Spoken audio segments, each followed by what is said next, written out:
दोस्तों वीडियो ध्यान लगाकर अंत तक जरूर देखिएगा। दोस्तों भारतवर्ष, जिसे देवभूमि भी कहा जाता है, पर्वों और त्योहारों का देश है। यहाँ का प्रत्येक त्योहार अपने भीतर गहरे आध्यात्मिक और सांस्कृतिक रहस्य समेटे हुए है। इन सभी पर्वों में नवरात्रि का स्थान अत्यंत विशेष है। यह केवल एक उत्सव नहीं, अपितु 9 रातों तक चलने वाली एक गहन आध्यात्मिक यात्रा है, एक साधना है जो हमें भीतर और बाहर से पवित्र करती है। नवरात्रि का शाब्दिक अर्थ है 9 रातें। यह वह समय होता है जब हम शक्ति की अधिष्ठात्री देवी जगत जननी मां दुर्गा के 9 दिव्य स्वरूपों की आराधना करते हैं। यह पर्व वर्ष में मुख्य रूप से 2 बार मनाया जाता है, चैत्र नवरात्रि और शारदीय नवरात्रि। लाखों करोड़ों भक्तों के मन में यह अटूट श्रद्धा और विश्वास है कि इन 9 दिनों में माता रानी स्वयं पृथ्वी पर विचरण करती हैं और अपने भक्तों के घरों में वास करती हैं। उनका आगमन हमारी भौतिक आंखों से नहीं, बल्कि मन की आंखों और हृदय की अनुभूति से जाना जा सकता है। सच्ची श्रद्धा और पवित्रता ही वे माध्यम हैं जिनसे हम उनकी उपस्थिति को अनुभव कर सकते हैं। कैसे जाने कि माता रानी हमारे घर में आ चुकी है? जब माता रानी की दिव्य ऊर्जा का घर में आगमन होता है तो वातावरण में कुछ ऐसे सूक्ष्म परिवर्तन होते हैं जिन्हें एक सजग और श्रद्धालु व्यक्ति आसानी से अनुभव कर सकता है। यह संकेत किसी चमत्कार की तरह नहीं होते, बल्कि बहुत ही सहज और स्वाभाविक होते हैं। ये संकेत हमारे मन, हमारे घर और हमारे आसपास के परिवेश से जुड़े होते हैं। मन की अवस्था में परिवर्तन सबसे पहला और सबसे महत्वपूर्ण संकेत हमारे अपने मन की स्थिति में आया परिवर्तन होता है। असीम शांति का अनुभव। यदि नवरात्रि के दौरान आपका मन अकारण ही शांत और स्थिर रहने लगे, व्यर्थ की चिंताएं और भय समाप्त हो जाएं, तो यह एक स्पष्ट संकेत है। मां की उपस्थिति सबसे पहले हमारे मन को ही शांत करती है। प्रसन्नता और उत्साह। बिना किसी बाहरी कारण के मन में एक प्रकार की खुशी और उत्साह का संचार होता है। हर कार्य को करने में एक नया आनंद आने लगता है। चेहरा कांतिमय और प्रसन्न दिखाई देता है। भक्ति भाव का जागृत होना।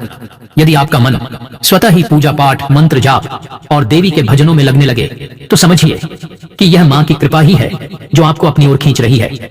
कई बार जो लोग सामान्य दिनों में अधिक पूजा नहीं करते, उनका मन भी इन दिनों में भक्ति में रम जाता है। क्रोध और नकारात्मक विचारों में कमी। मां की सात्विक ऊर्जा के प्रभाव से घर के सदस्यों के स्वभाव में भी परिवर्तन आता है। क्रोध, कलह और नकारात्मक विचार कम हो जाते हैं और आपसी प्रेम और सामंजस्य बढ़ता है। घर के वातावरण में बदलाव। मन के साथ साथ घर के भौतिक वातावरण में भी कुछ शुभ संकेत अनुभव किए जा सकते हैं। एक दिव्य सुगंध का अनुभव। कभी कभी पूजा के समय या सामान्य रूप से भी घर में एक अनजानी मनमोहक सुगंध का अनुभव होता है। यह सुगंध किसी अगरबत्ती या फूल की नहीं, बल्कि एक दिव्य और अलौकिक अनुभूति देती है।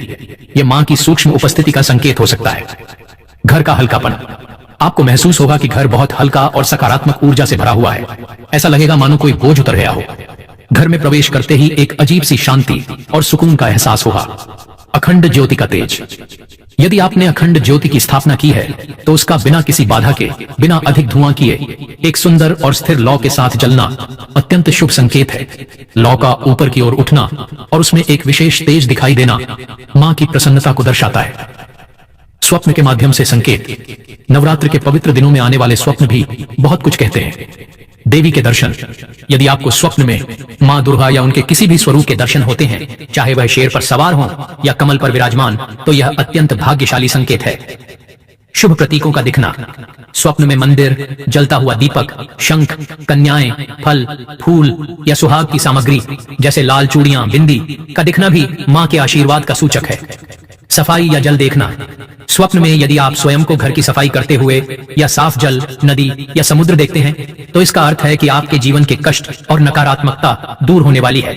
बाहरी जगत से मिलने वाले संकेत कई बार प्रकृति और अन्य जीवों के माध्यम से भी हमें संकेत मिलते हैं। पशु पक्षियों का आगमन।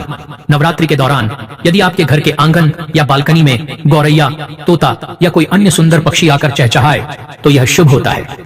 गाय का घर के द्वार पर आकर रंभाना भी मां कामधेनु के माध्यम से एक शुभ संकेत माना जाता है। अचानक मेहमानों का आना। विशेषकर यदि कोई छोटी कन्या या कोई साधु संत बिना बुलाए आपके घर आ जाएं, तो उनका सत्कार करें। माना जाता है कि देवी किसी भी रूप में परीक्षा लेने आ सकती है।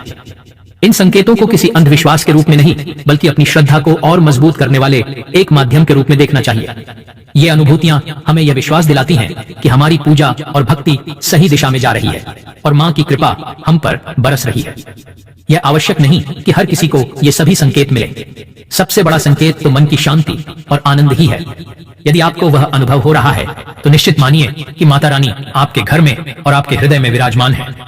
अगर आप भी माता रानी को सच्चे दिल से मानते हो तो कमेंट बॉक्स में माता रानी आपका स्वागत है या जय माता दी जरूर लिखें।